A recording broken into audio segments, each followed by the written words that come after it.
Thank you. Thank you, Friends of the Library and the Book Sandwich-In Committee and Beaufort. Thank you, Beaufort. When Tom and I came here, when we made it permanent 6 years ago, I knew that I would like this place, but I didn't know that you could fall in love with a whole town. And that happened. And I'm grateful. I'm really overcome with gratitude. So I do want to say thank you to the folks that make this Book Sandwich-In series possible. You all do a beautiful job. And cookies. That's fabulous. Janet and her team. Thank you to Bonnie and the folks and Wes here at USCB Center for the Arts. And this community, don't we live in the most extraordinary community? I think about our educators, our librarians, the college, the technical college, Pat Conroy Literary Center. This is just, it's an extraordinary place. I've lived in some small towns and some big cities, and there's nothing like this. So I'm very grateful for all of you. I'm so glad that you're here. Many of you know more about this story than I will ever know. So please don't ask those questions when we're finished. But I'm excited to share a little bit of my journey and what I've learned. I love you and I thank you. And I'm very grateful for Robert Smalls and for the way that he's changed so many of our lives. So we'll jump right in.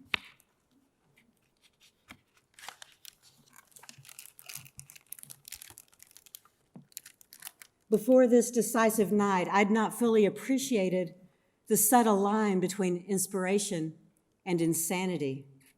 But now, with all our lives at risk, I found myself navigating that most perilous edge. Only the enslaved can fathom the price and the cost of freedom, life or death itself. Not only my life, but that of my wife, our children, and not just my families, but those of my crewmates. Would we live an unknown future of freedom or perish to the dark and watery depths? Men, women, babies, 15 lives hanging in the balance entrusted to me. Every moment, every experience, every longing led here. Every work-weary day, every sorrow-soaked night, every step on every road, every hurt and every hope, every echo of the cry of every slave I'd known, every whisper of every distant dream. Tonight, now or never. My plan was either brilliant or foolish, valiant or vain, a dream, hope-filled and desperate. Our crew was capable, the weather was in our favor, our plan solid. It seemed that God might be smiling and opening the Red Sea. We succeed or die, no in-between, triumph or tragedy, freedom or nothing at all. We'd spent a long day loading the planter with weapons for Confederate soldiers all along the eastern seaboard. Captain Relier told me that when we finished, he'd leave her in our hands until we sailed the next morning. And then a few things happened. Past midnight and under cloud cover, we headed out into Charleston Harbor. We maintained a slow pace to avoid notice, but I itched to hit full steam. As we approached Fort Johnson, 2 miles offshore, we gave our customary passing signal, 2 long blasts and a short, and kept steady. Fort Johnson was well armed. I'd taken some of the guns there myself on this very boat, and I knew those guns and cannons could sink us with ease. We passed without incident, and I realized I was holding my breath again. I called down to the engine room, full head of steam. John and Alfred fed the engine, and I felt our speed increase. I leaned against the cabin window, just as I'd seen Captain Relier do so many times, arms crossed across my chest, straw hat pulled low over my forehead. I'd even practiced his limp. But I'm certain his heart never beat with such nervous ferocity. Fort Sumter was about a mile ahead, where the harbor narrowed and then opened into the broader ship channel, the only way in or out. Opposite Sumter, on the north side of the harbor's narrow mouth, lay Fort Moultrie.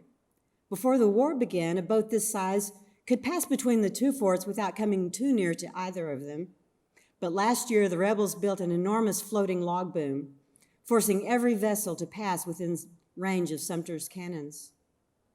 I knew Sumter was using a small watch boat as well, and I wondered if they'd see us before we saw them. We continued on, and a light fog returned, for which I gave thanks. I called for the signal. Gabe shook his head. "Not yet," he hissed. "Are you trying to sink us after we've made it this far?" Under other circumstances, I'd have disregarded him, but he was right, and I swallowed my pride. A mistake like that, and pride like mine, was a fatal formula. 8 long minutes later, he gave me a nod. "Signal to pass," I called. "Signaling," he responded, giving 2 long blasts. The third followed, short and hissing. I held my breath again and prayed. Silence. The pause was too long.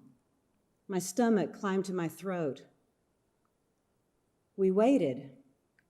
I'd never had to repeat a signal at Sumter. If they'd not heard, and if we passed without being cleared, they'd fire on us. But if they had heard and we repeated the signal, they'd send a guard boat to find out why we repeated.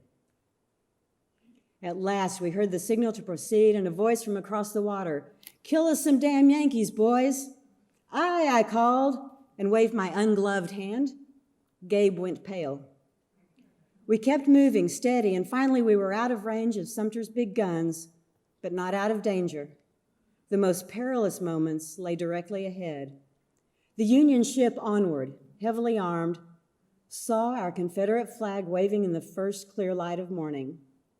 I went cold as their cannons pivoted toward us. Well, we're here because they made it.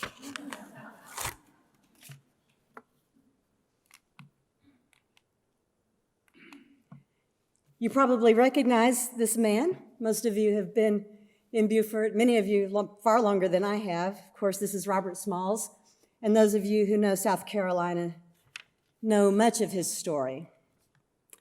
But most Americans don't. I didn't.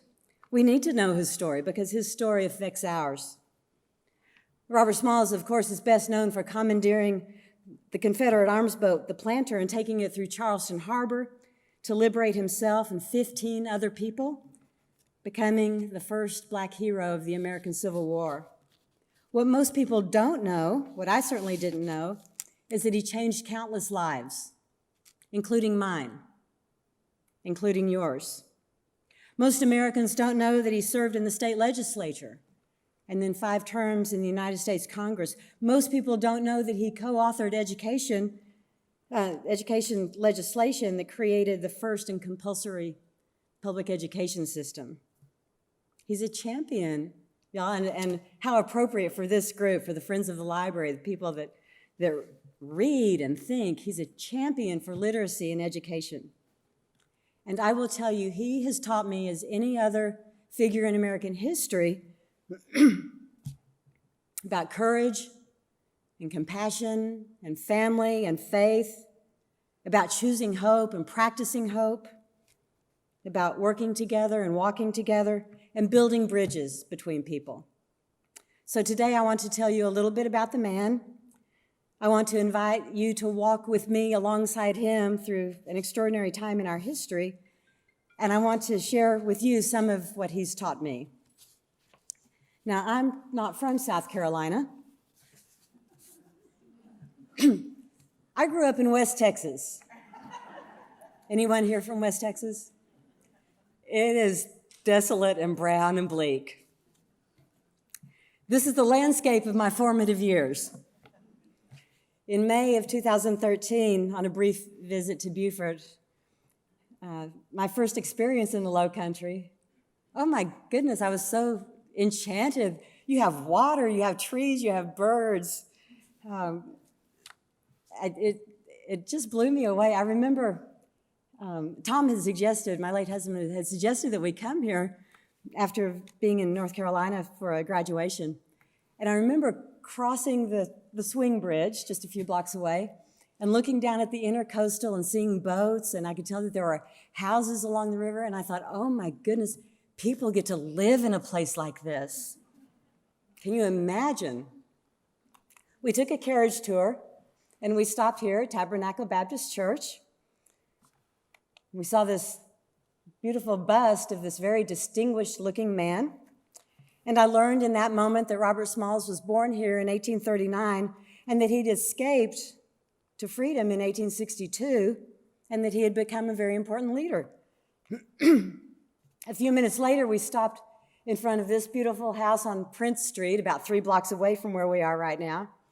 And I learned there that Small's mother, Lydia Polite, gave birth to Robert behind this house, alone. Y'all, she was in her mid-40s. She was a strong woman. I wish that I knew more about her. Lydia was enslaved by the Henry McKee family, who had this beautiful house in Beaufort and a plantation across the river on what we know as Ladies Island. It was called Ashdale. And at any given time, that family held about 65 other enslaved persons.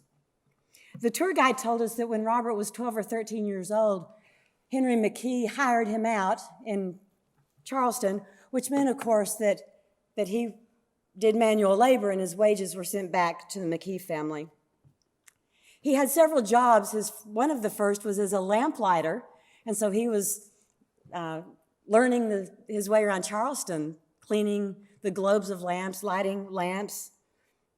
Soon he was working in the restaurant of the famous Planters Hotel, and then at some point after that, he was put to work on the docks of Charleston Harbor and soon assigned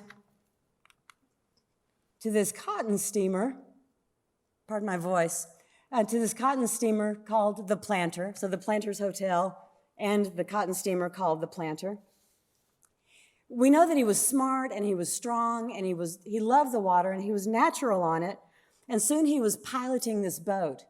And of course, he wasn't called the pilot, he was called the wheelman because the title pilot was reserved, of course, for white sailors. He was working on that boat as the wheelman in 1861, when the first shots of the Civil War were fired right there in Charleston Harbor over Fort Sumter, at Fort Sumter. It was April. And when that happened, that cotton steamer, along with lots of vessels in the area, were either commandeered or leased by the Confederacy. In this case, they kept the crew, and so Smalls was enslaved on a boat that was working to keep him enslaved. Can you imagine?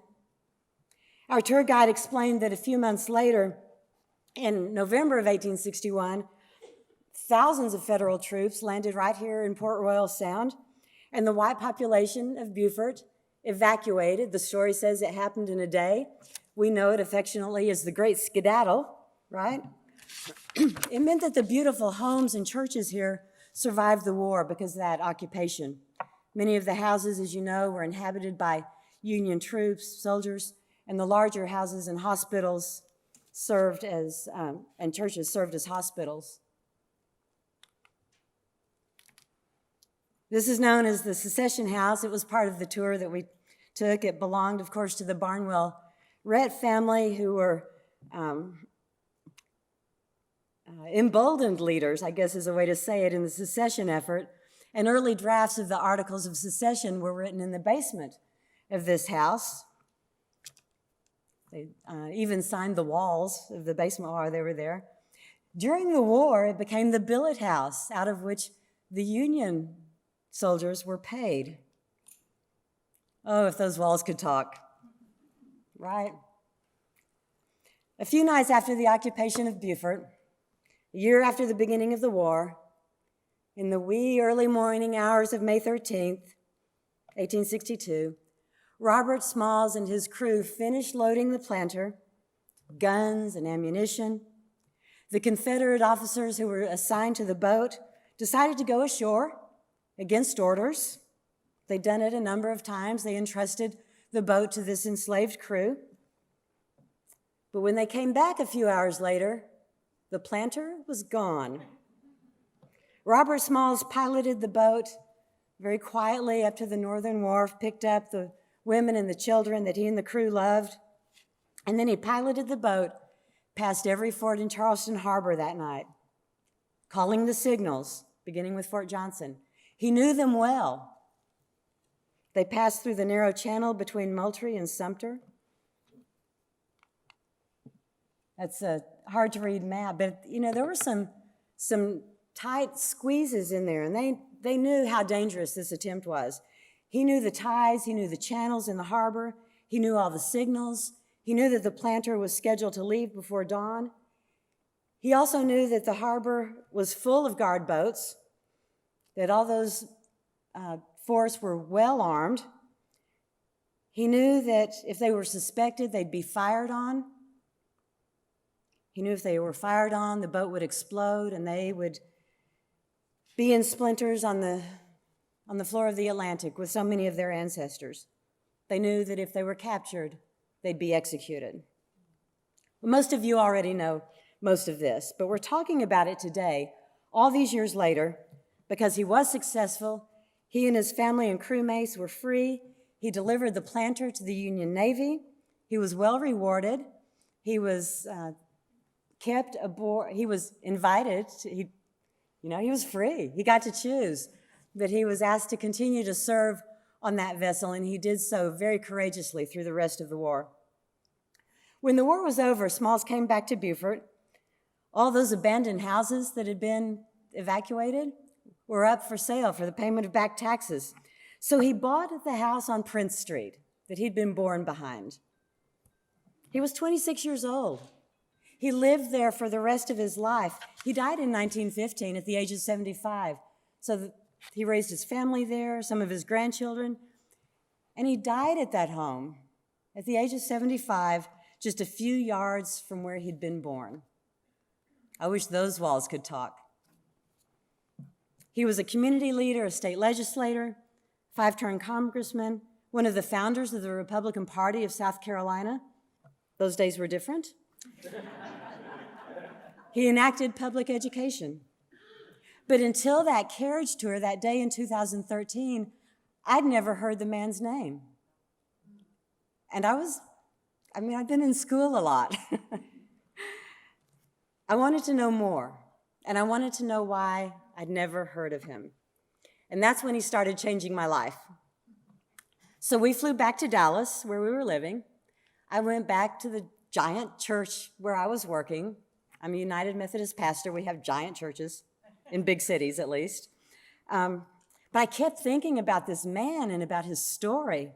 Before we left Beaufort, the day after the carriage tour, I picked up a couple of books here in town at some of our bookstores and started reading. But the more I read, the more questions I had.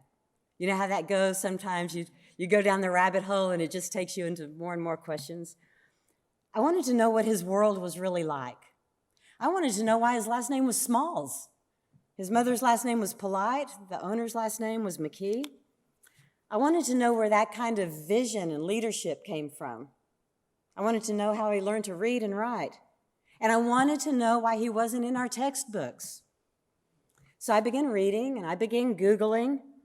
And to summarize about 3 years of my life, I felt compelled to research and write the story or find some way to tell the story. I realized after a couple of years that I was using most of my spare time to try to learn more, and I'd created sort of the skeleton of a story, but it had all these question marks and blank spaces in it. So that's when my education began. The more I discovered, the more questions I had. The questions ignited my curiosity. The curiosity became intrigue, and that became obsession. So Trouble the Water is historical fiction. It's not a biography. It's very carefully researched historical fiction. Thank goodness for people like Dr. Larry Rowland.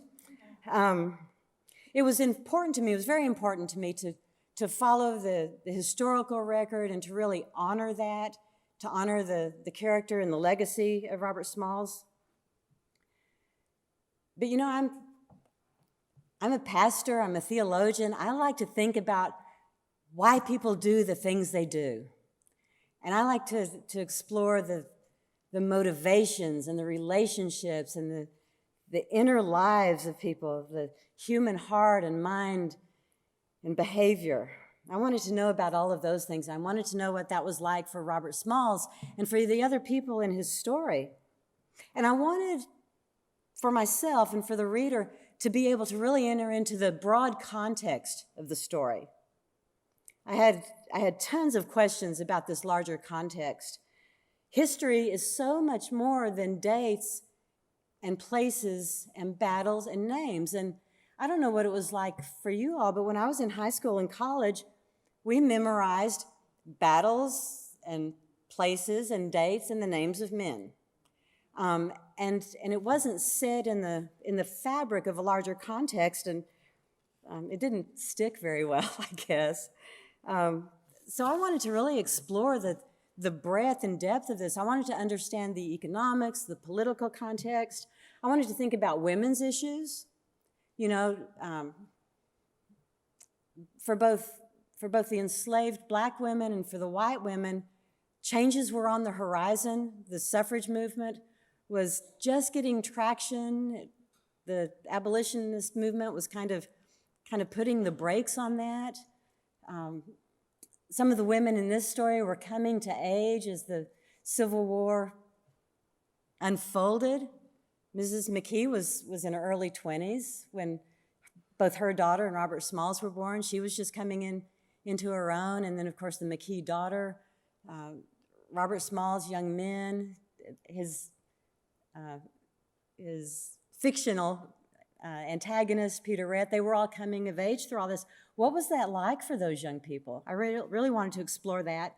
And I was very curious, being a theologian, I was super curious about the role of the faith traditions in all of that. So the book includes historically accurate information about the Baptist Church of Beaufort.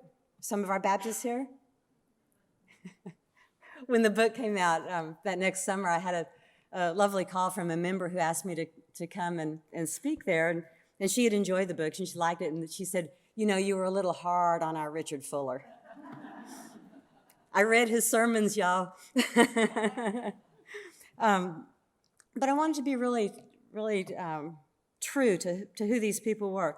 So Richard Fuller was indeed the founder of the Southern Baptist movement, which was supportive of slavery based on Scripture.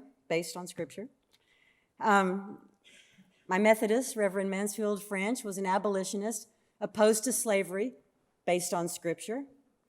And the beloved Dr. Joseph Walker, who was here for such a long time and truly beloved, he probably baptized and married and buried nearly everyone in the story. He was silent on slavery. So if you'll indulge me, I'll share a bit of my relationship with them. Every Sunday morning, the Reverend Richard Fuller strode across the front of the sanctuary and stepped into the pulpit of Beaufort Baptist Church, his authority flowing behind him like his black robe. We do that sometimes as pastors.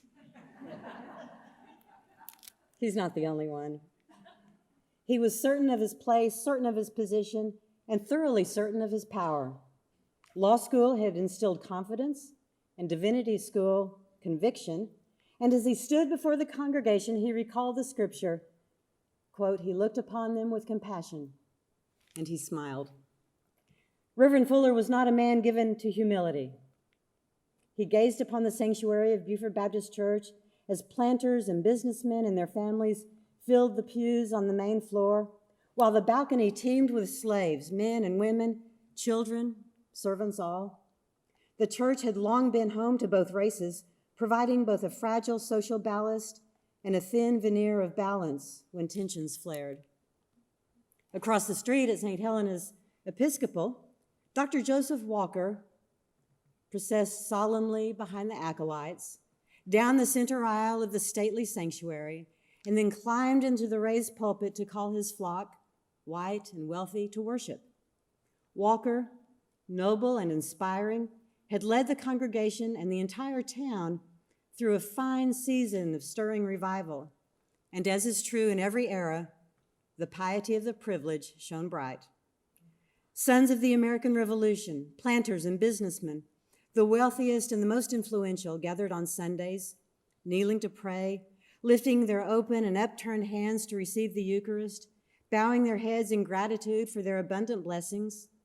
They took seriously their role in preserving the fine reputation of their beloved community. A few paces north, the Methodists came together in Wesley Methodist Church, named for the energetic and ambitious evangelist who'd come from Oxford for a season or two, eager to offer Christ to the Sea Islanders of the southern colonies.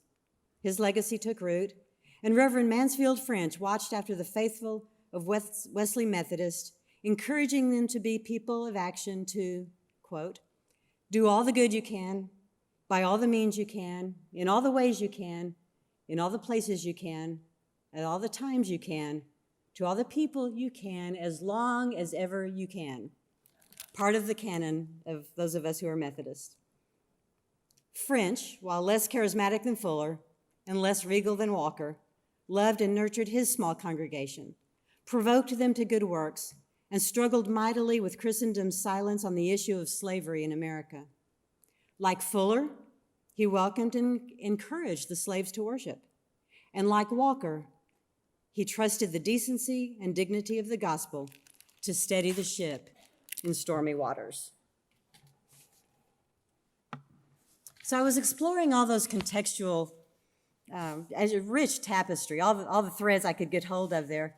But most of all, I wanted to find out more about Robert Smalls and his courage, his fortitude, his leadership, his vision. Where did that come from? Now, if you read the book, and I hope you have or will, it's written primarily in first person, in the voice of Robert Smalls.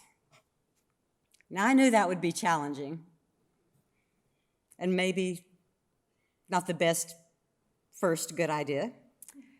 It taught me a lot. But I believe with all my heart that stories have the power to help us get into another person's world and to walk with them for a little while.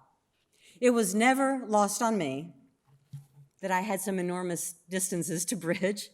What's the word now for people our age? Mature. How does a mature, white, privileged, literate woman in this century from flat, dry West Texas express the experience of a young, enslaved black man in the Deep South over 160 years ago? I was attempting to bridge distances of race and gender and age and geography and time and culture and so much more.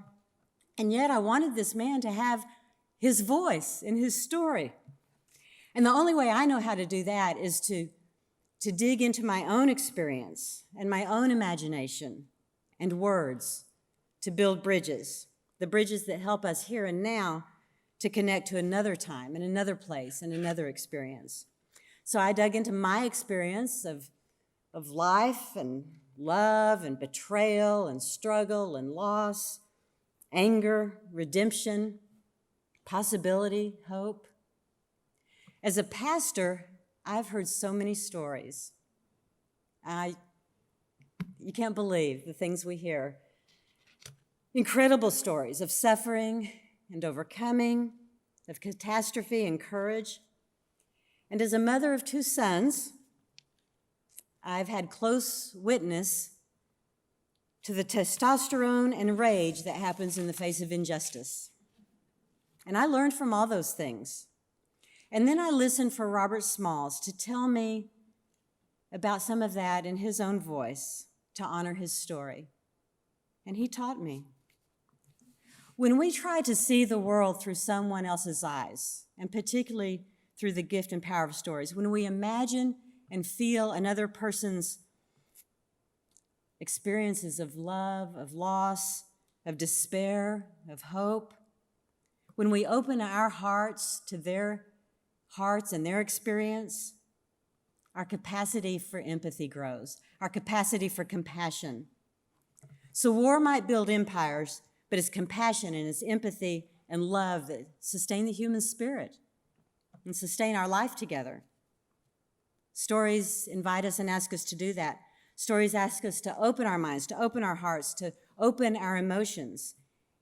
And our imagination allows us to come close to something that's absolutely impossible. Because it is impossible, as much as we use the phrase and as much as we want to, it's impossible to walk in someone else's shoes. Every person's experience is unique. And some experiences are particularly unique. I can't possibly, none of us can possibly experience what a young enslaved man from the South in 1860 has experienced. But I can listen to his story and walk beside him in his story and ask him to tell me. And that's what I did. I really believe this is what we're all called to do every day, to open our hearts and our minds and our imaginations, to walk beside other people, maybe literally, maybe metaphorically, to listen and to learn and to work together and to build bridges.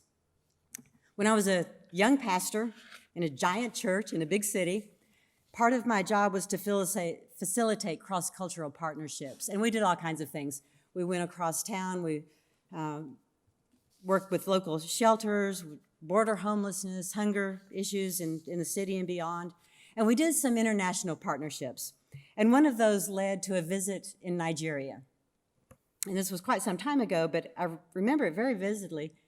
We were partnering with a group that was delivering health care. And I don't know if you've had conversations with English speakers from Nigeria. It's a beautiful accent.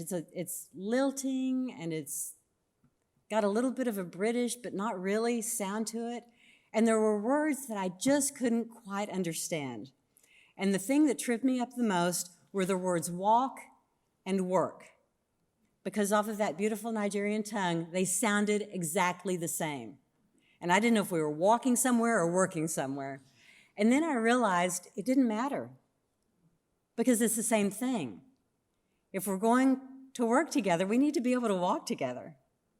And if we will walk together, we learn to work together.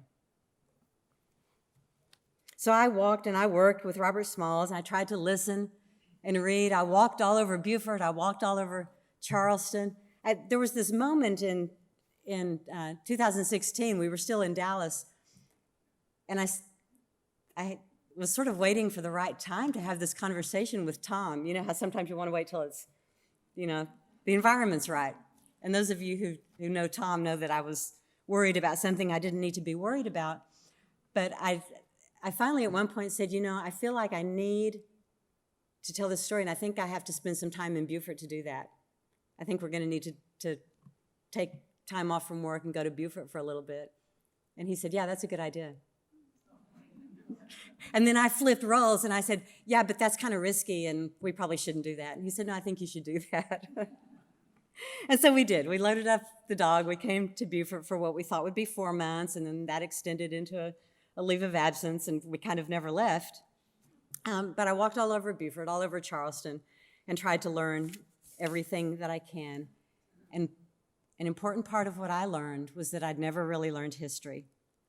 I'd never really been fully exposed to this almost 400-year-long history of slavery in North America. I'd never known the multiple complicated dynamics that led up to the Civil War. I'd never learned anything about Reconstruction or the Black Codes or the Jim Crow era, and I mean nothing. I learned that some stories are amplified and some stories are silenced. And some stories really need to be told and heard. A few months after the book released, I was in Little Rock, Arkansas, a small group of adults, and I began by asking, is anyone here familiar with the story of Robert Smalls? And I often do that if I'm out of our region, and no one ever has. But this woman raised her hand. She was Black, and she said, I know that story. And I said, oh, are you from South Carolina? Because Those were the only people I knew who knew the story. And she said, no. She said, I was in 7th grade when our schools were integrated. And before integration, our teachers were telling us our stories. After integration, we didn't hear those stories anymore. Some stories are amplified. Some stories are silenced. Some stories need to be told and told and told again. I asked myself several times through this process, who am I to tell this story? Who do I think I am to tell this story?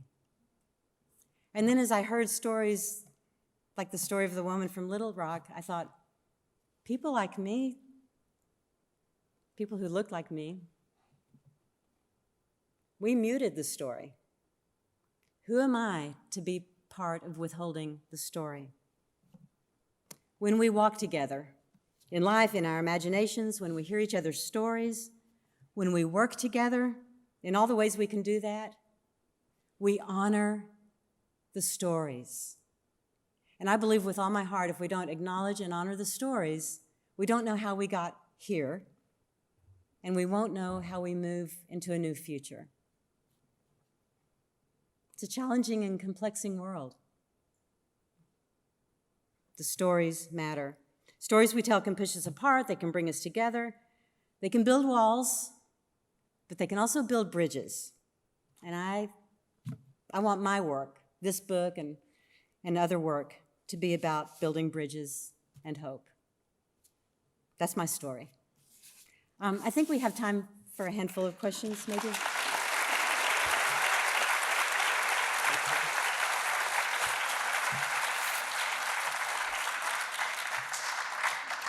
Yeah, we have some time for questions, and Rebecca will repeat the questions, or I will if we can't be heard. So, Yes, ma'am. yes, ma'am. I heard a rumor there's going to be a movie about Robert Smalls. Is that based on your book, or is the rumor untrue? I would love if that were a true rumor. There has been talk about a movie. My understanding that it's been shelved for the time being, and it was a movie that was not based on my book, but on, they had optioned Kate Lineberry's biography. But I'm glad you asked that. The gentleman who narrated the audiobook, and if some of you prefer to listen rather than to hold, a gentleman named Gerald Rivers narrated, and he did a beautiful job. He's a voice and stage actor, and he worked with a company in LA that adapted the book for the stage this last summer. It was part of their summer repertory season. He directed it, he starred in it, and it was magnificent. So Robert Smalls made it to the West Coast. To Maryland. Maryland. So why was he called Smalls? Well, so nobody knows, really. I had the opportunity to talk with Michael Boulware-Moore, who is Small's great-great-grandson in Charleston. And I had speculated, and I had started kind of drawing a scene. We know that Smalls wasn't real big. He was robust and he was strong, but he wasn't real tall. And I wondered if perhaps it was because he was small. And when Michael and I talked about that, he said, that's our family's thought. That's what we believe. So there were several things that we found that we had sort of, that he corroborated for me. So, but we don't know for sure. There are a number of, lots of people in this region named Smalls, and we know that Smalls didn't have any sons who lived into adulthood, so he didn't have any direct descendants whose last names were Smalls, but he does have a number of direct descendants through his daughters. Other questions? Yeah. Oh, there are all sorts of stories.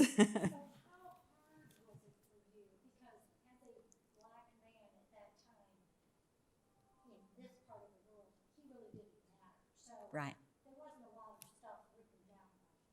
How hard was it for you to sort of sort through what was fact and what was fiction? And how much did you really care? I love that, and I cared a lot. So the question was, knowing that the records of enslaved black folks were not always thorough or well kept, We hear a lot of stories. How do we know what's fact, what's fiction, what's true, how to sift through all of that?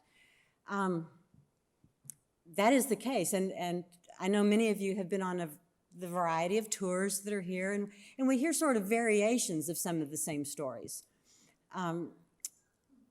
Michael, the great-great-grandson, was able to give some feedback on the accuracy of actual stories that I had incorporated.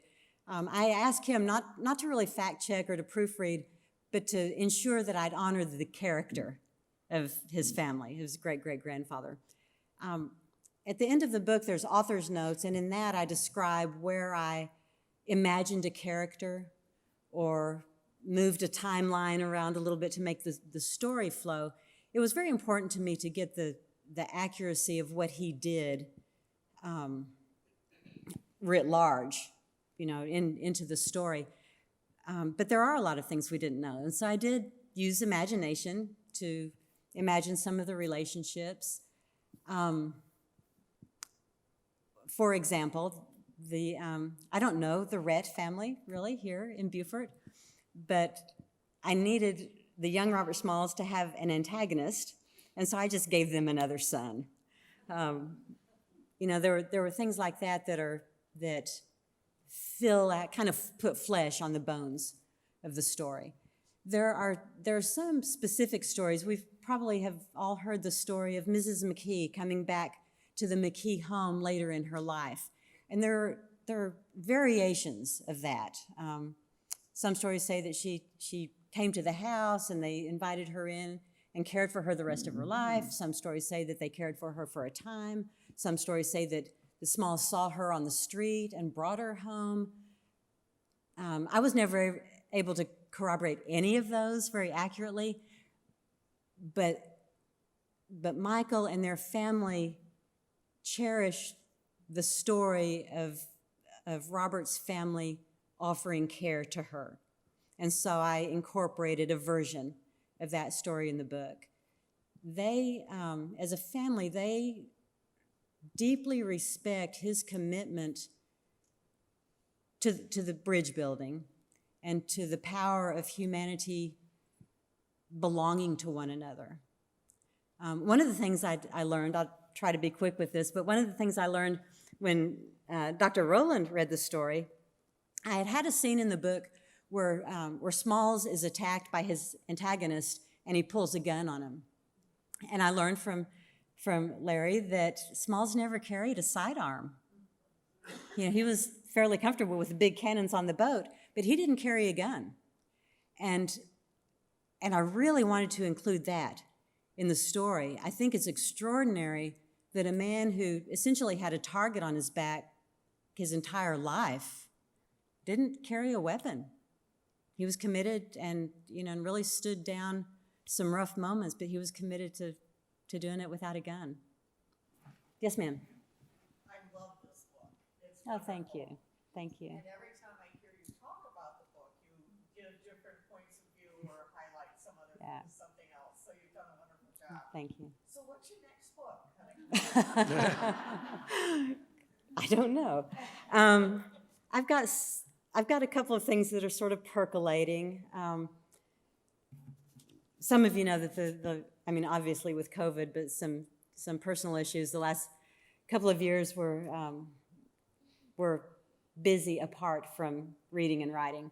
And so I've got a couple of stories that are kind of tapping on me and asking for some attention, and we'll see which one gets the attention. I am eager to be writing again. And the world is full of amazing stories and amazing people. So we'll see. Nothing yet to announce. Any other questions? One over there. Rebecca, over to the left. Did I pick the title, was the question. Both of those are, so did I pick the title and how hard was it to get a publisher? I'll go with the last one first. It was hard. But it could have been way harder. I had the extraordinary good fortune of being introduced to Marley Rusoff, who is a fabulous agent.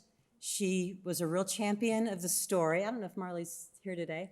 But she early on when we first met, she said, I've loved this story. She'd known the story for a long time.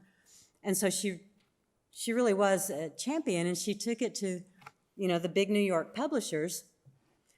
And I got these really beautiful rejection letters. They said, that's a wonderful story. The writing's beautiful. White woman writing a black man's story.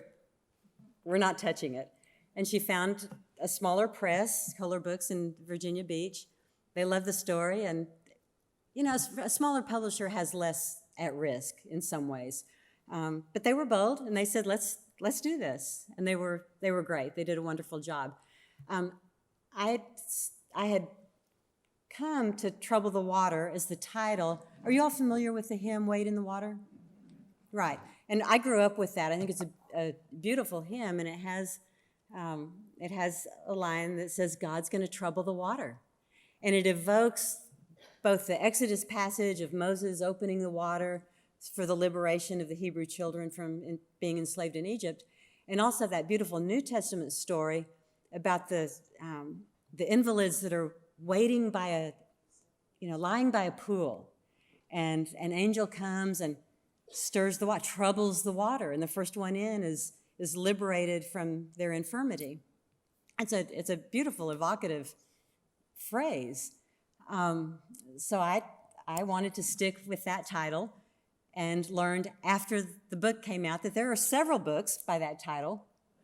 So we might have done something differently, but I still love it, and I love his nickname, which was an invention. But there was a convention of using nicknames, basket names, for in the Gullah community that sort of evoked the circumstances of the birth. So with his basket name being Trouble and the lyrics of that music in my mind, that's how the title was selected. So. Last question. Hi, Marilyn. I'm going to stand up and say, first of all, thank you for writing this book. It was courageous of you to do that. And your note about finding a publisher makes it all the more affirming that it was courageous. Also, I want to thank you for your comments about making sure that our stories are told. But I do have a quick question, Uh-huh. and that is, how often have you had the opportunity to speak to more diverse audiences, Black audiences, and how has your book, with you as the author, of course, been received by those more diverse audiences? And what can we do to get you in front of more of them? Well, I love all the parts of that question. For the most part, I've been with less diverse audiences. The launch, I don't know if you remember, at Tabernacle Baptist, that was a fairly mixed group. Here, the book has been well received, and as far as I know. I haven't heard otherwise. Some of the audiences in the Dallas area and larger cities are more diverse, but for the most part, I'm speaking to white women about my age. And I would love to be I'd love to be in schools, I'd love to be on college campuses, I'd love to be in more churches. One of the things, though, that I learned that I didn't anticipate, and I'm very grateful for, is that Smalls has invited me to have some courage, kind of in the sense of having a platform. An example of that, I was in East Texas once doing a book club, and a woman there, this was in 2019, it was before the summer of George Floyd and the protests, and a woman said, in all sincerity and innocence, sort of, she said, "I'm so glad that racism is behind us now." And I said, let's talk about that.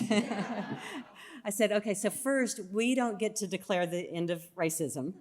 That's not ours to announce. And it's not. It's not. I've been with groups where someone has said, my ancestors held slaves, but they loved them like family. And they mean that. And I say, let's talk about how families love and what agency means and what freedom really is. So those are really important conversations. I'd like for them to be more robust, and I'd love to have a lot more of them. So, thank you for asking that. Thank you, Rebecca.